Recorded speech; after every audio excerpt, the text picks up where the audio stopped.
Publius Cornelius Scipio, later known as Scipio Africanus, was born in the city of Rome in the year 236 before Christ.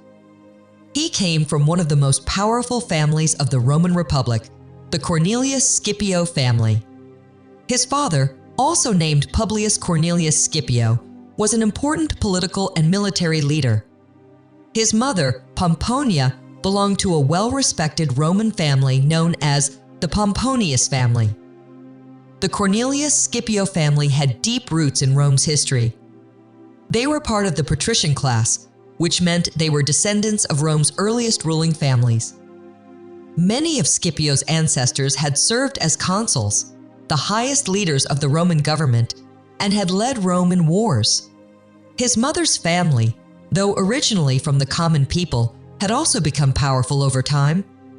Growing up, Scipio lived in a household where Roman traditions and politics were very important. His father and other relatives were involved in government and military service. At home, he was taught about Roman religion, history, and the duties of a Roman citizen. Like many young Roman boys from noble families, he likely learned about Greek culture and literature as well. Scipio's early years were shaped by the political and military conflicts of Rome. His family played an important role in Rome's struggle for power in the Mediterranean, which would soon lead to his own rise as a leader and general. Rome was not always a powerful empire. In its early days, it was just a small city-state along the banks of the Tiber River. According to legend, Rome was founded by twin brothers Romulus and Remus in the year 753 before Christ. While this story is a myth, historians believe Rome developed over time as small villages merged into one city. At first, Rome was ruled by kings, but this changed at the end of the 6th century before Christ when the Roman Republic was established. Under this system, Rome was led by elected officials called consuls and a governing body known as the Senate. For many years, Rome remained a minor city-state, controlling only the land around it. However, a major event changed its future.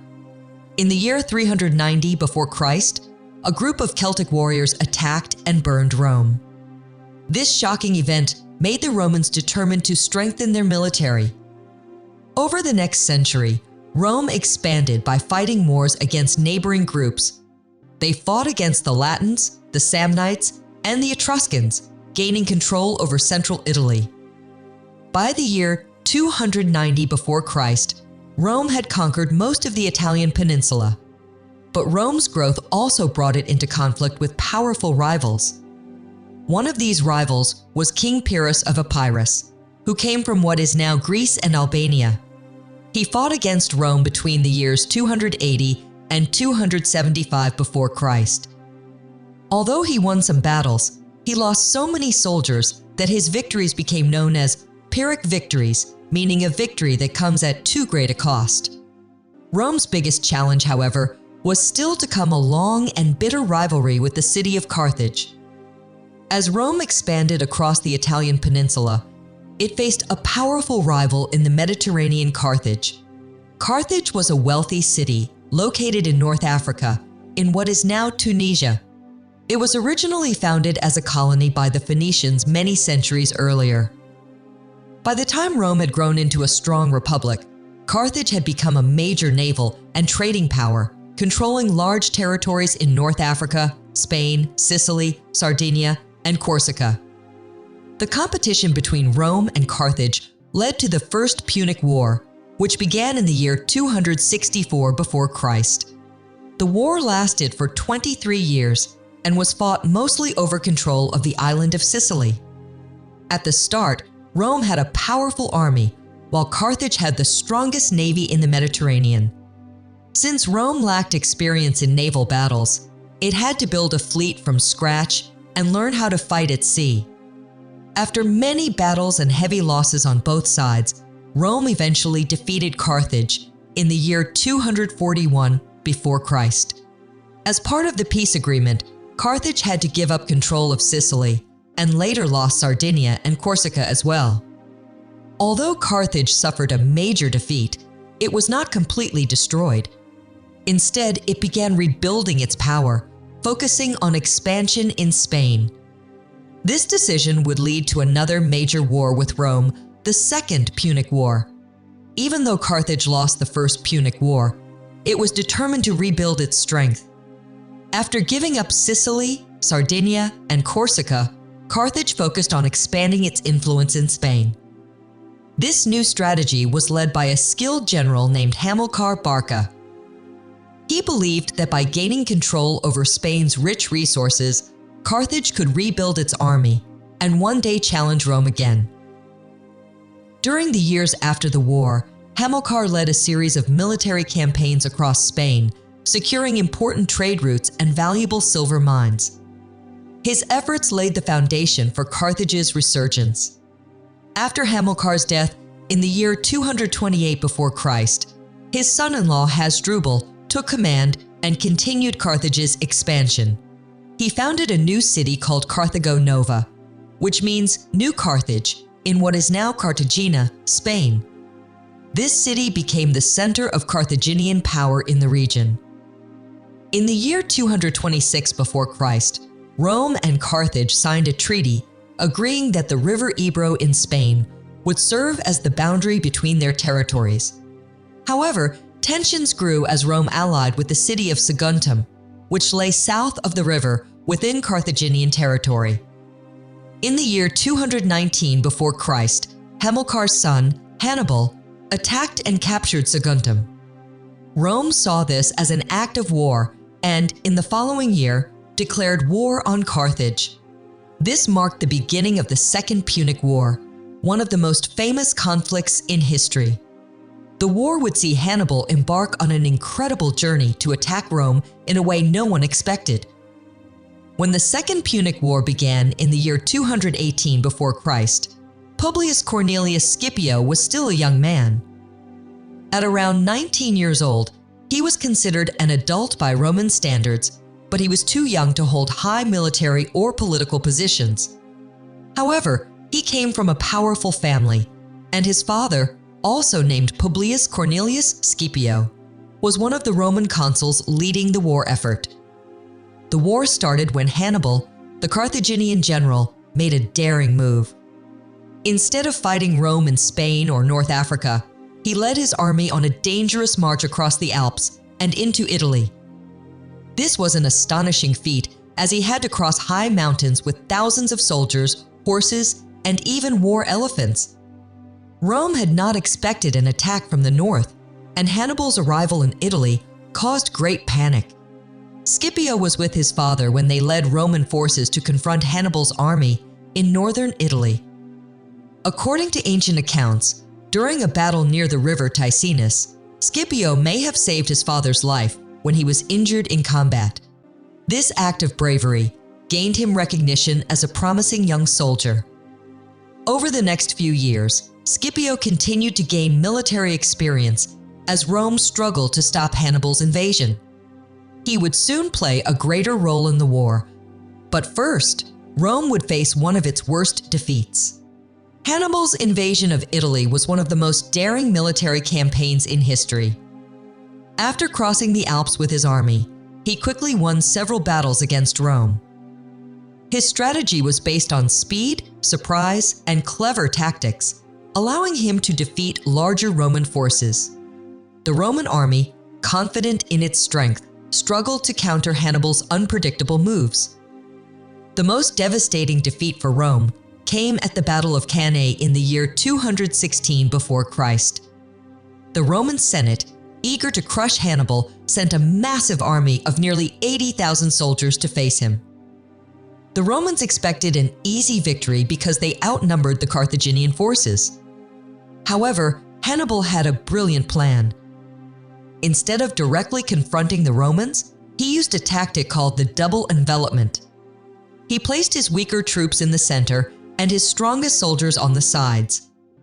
As the battle began, the Roman army pushed forward, thinking they were winning. However, Hannibal's forces on the sides slowly moved inward, surrounding the Roman soldiers completely. With nowhere to escape, the Romans were trapped and slaughtered. Almost 50,000 Roman soldiers were killed in one of the worst defeats in Rome's history. The aftermath of Cannae was devastating. Many of Rome's allies in Italy abandoned the Republic and joined Hannibal. For a moment, it seemed like Rome itself might fall. However, Rome refused to surrender and began a long and difficult fight to turn the war in its favor. After Rome's devastating loss at the Battle of Cannae in the year 216 before Christ, the Republic struggled to recover. Many of its allies in Italy had switched sides to support Hannibal, and morale was low. Despite these challenges, Rome refused to surrender. Among those who rose to prominence during this time was Publius Cornelius Scipio. By the year 213 before Christ, Scipio had begun making a name for himself in Roman politics. He was elected as a military tribune, an important position that allowed him to serve as a leader in the Roman army. He also became known as a strong public speaker and an intelligent strategist. Meanwhile, Rome decided to focus on weakening Carthage's power in Spain, where Hannibal's family still controlled key territories. Scipio's father and uncle had been leading Rome's military efforts in Spain, but in the year 211 before Christ, both were killed in battle. This created a crisis, as Rome needed a new commander to continue the fight. Although Scipio was still young and had never held high command, he was chosen to lead the Roman forces in Spain.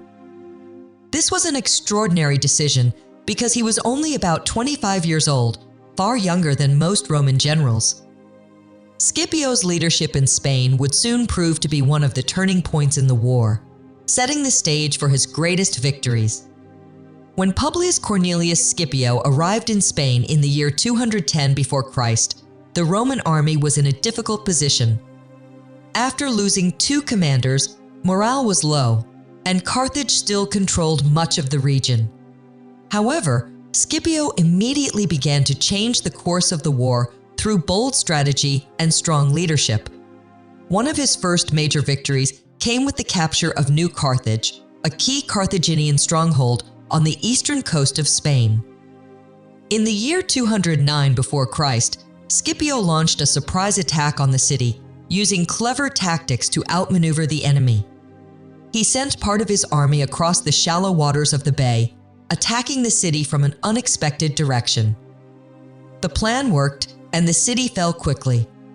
This victory gave Rome control over valuable supplies, weapons, and hostages. After securing New Carthage, Scipio continued his campaign against Carthage's forces in Spain. Over the next 3 years, he won several important battles, gaining the support of local tribes and weakening Carthage's influence.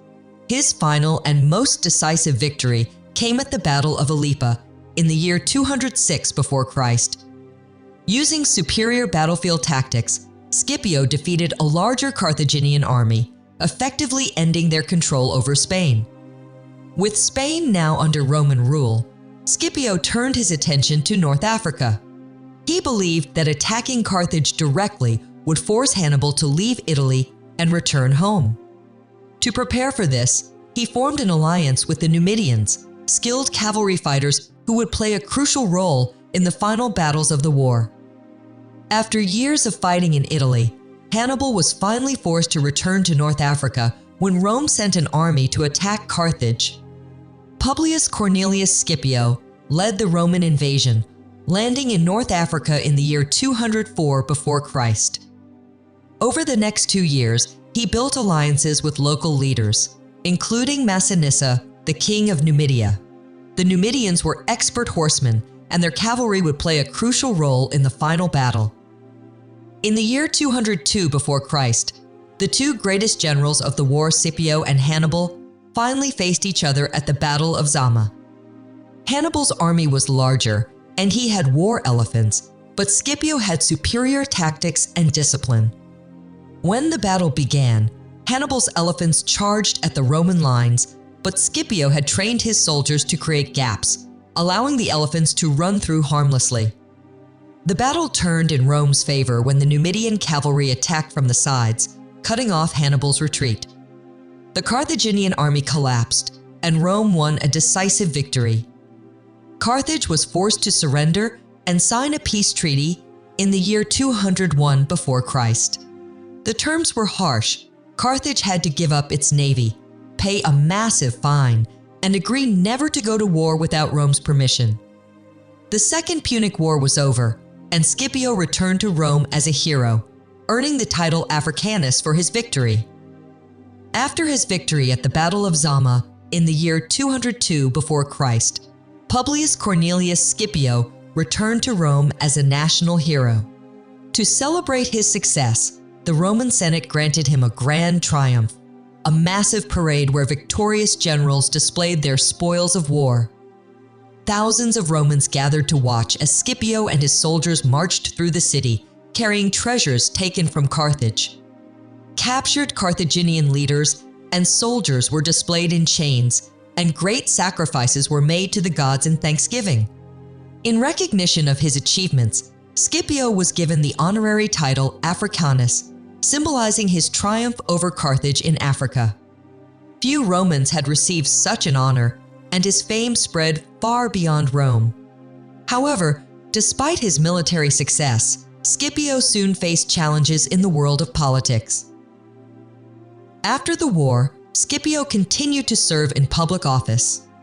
In the year 194 before Christ, he was elected consul again, helping to shape Rome's policies in the growing empire. He also worked on improving relations with Rome's allies and sought to strengthen the Republic. However, not everyone supported him.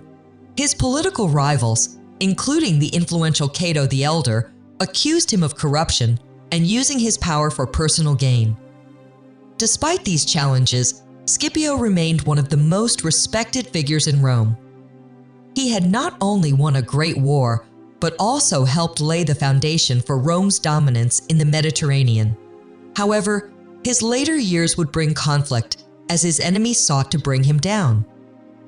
Following the defeat of Carthage, Rome emerged as the dominant power in the Western Mediterranean.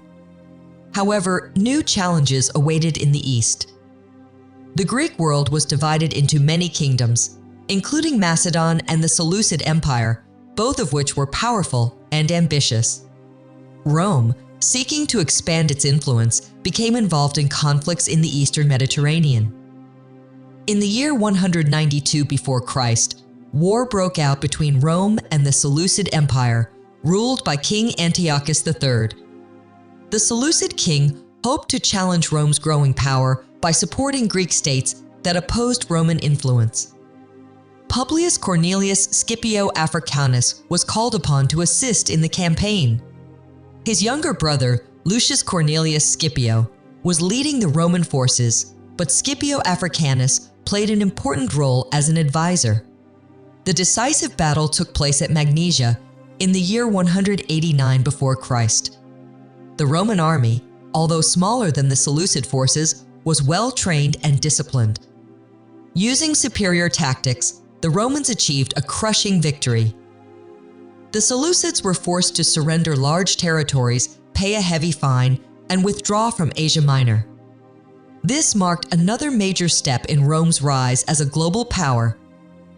Although Scipio's involvement in this war further cemented his legacy, his political struggles in Rome continued to grow. His success on the battlefield did not protect him from the jealousy and opposition of his rivals. After Rome's victory over Macedon, tensions grew between Rome and the Seleucid Empire, ruled by King Antiochus III. Antiochus sought to expand his influence in Greece, challenging Roman authority. In the year 192 before Christ, war broke out between Rome and the Seleucids, with both sides gathering allies. One of the most surprising developments was the involvement of Hannibal, Rome's old enemy. After losing the Second Punic War, Hannibal was exiled from Carthage and sought refuge in foreign courts. He eventually arrived at the court of Antiochus, offering his military expertise to the Seleucid king. This worried Rome, as Hannibal remained one of the greatest military minds of his time. In the year 191 before Christ, the Romans, led by Lucius Cornelius Scipio, began their campaign against Antiochus. Scipio Africanus, though no longer in command, played an important role as an advisor. The war reached its climax in the year 189 before Christ at the Battle of Magnesia. Despite their larger numbers, the Seleucid forces were no match for the disciplined Roman legions. The Roman victory forced Antiochus to surrender most of his territories in Asia Minor and pay a massive fine. As part of the peace agreement, Rome demanded that Antiochus hand over Hannibal. However, Hannibal managed to escape and spent the next few years moving from one kingdom to another, always pursued by Roman diplomats. In the year 183 before Christ, Hannibal took his own life rather than be captured by his lifelong enemies. With this victory, Rome further cemented its dominance in the Mediterranean. But back in Rome, Scipio faced increasing political challenges. Despite his many victories, Publius Cornelius Scipio Africanus faced growing opposition in Rome. His political rivals, especially Cato the Elder, accused him of corruption and misusing war funds. They claimed that Scipio had accepted bribes from the defeated Seleucid king, Antiochus III, after the Battle of Magnesia in the year 189 before Christ. Scipio defended himself against these accusations, but the political climate had changed. Many senators feared his rising influence and wanted to weaken his power. In the year 187 before Christ, Scipio was put on trial. Instead of pleading his case, he reminded the Senate of his great service to Rome and then walked out of the courtroom. He refused to subject himself to what he saw as unfair attacks. Although no formal punishment was given, the trial damaged his reputation. Scipio chose to retire from public life and left Rome for his family estate in Liternum, in the Campania region. He spent his final years in isolation, far from the city he had once defended and led to greatness. Even in retirement, Scipio remained a respected figure. According to tradition, he requested that his tomb bear the inscription, "In grateful country, you will not even have my bones." These words reflected his disappointment with how Rome had treated him in the end. Publius Cornelius Scipio Africanus spent his final years in quiet retirement at his estate in Liternum. After leaving public life, he never returned to Rome, choosing instead to live away from the political struggles that had tarnished his later years. He passed away in the year 183 before Christ, the same year as his greatest rival, Hannibal. The exact details of his death remain uncertain, and historians debate whether he was buried at his estate or in the family tomb in Rome. Despite his difficult final years, Scipio's impact on Rome's history was undeniable. His victories against Carthage, particularly at the Battle of Zama, secured Rome's dominance over the Western Mediterranean. His military strategies and leadership inspired future Roman generals, including Julius Caesar. Scipio was also one of the first Roman leaders to embrace Greek culture, influencing the spread of Greek ideas in Roman society. Though some Roman politicians turned against him, later generations recognized his greatness.